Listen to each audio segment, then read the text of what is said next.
তো হ্যালো বন্ধুরা, আজকের ভিডিওটা একটু অন্য রকমের। আমার হাতে দেখতেছেন এটা 2 ফুট করে মাইপে নেওয়া হয়েছে একটা শোলা। 2 ফুট বাই 2 ফুট করে আমরা আগে দাঁড় দিয়ে নেব, তারপর কিন্তু গাছগুলো রোপণ করব। এর আগে আমি একটা ভিডিও দিছিলাম, তো বলা হয় নাই কি গাছ রোপণ করা হইতেছে, তো আজকে বিস্তারিতভাবে জানাবো। তো আমার হাতে যে আপনারা দেখতে পারতেছেন এটা কিন্তু নেপিয়ার ঘাস।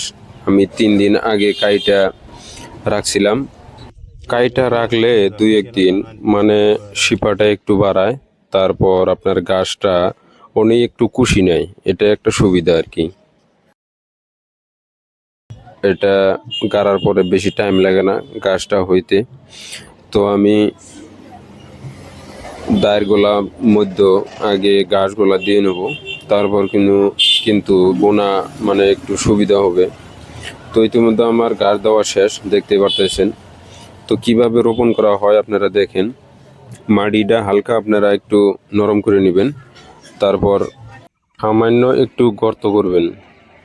এক গর্তর মধ্যে 2টা করে দিবেন, 2 পাশে মোটামুটি উপরে 1 ইঞ্চি করে বাইরে রাখবেন, যাতে একটু হাওয়া বাতাস লাগে।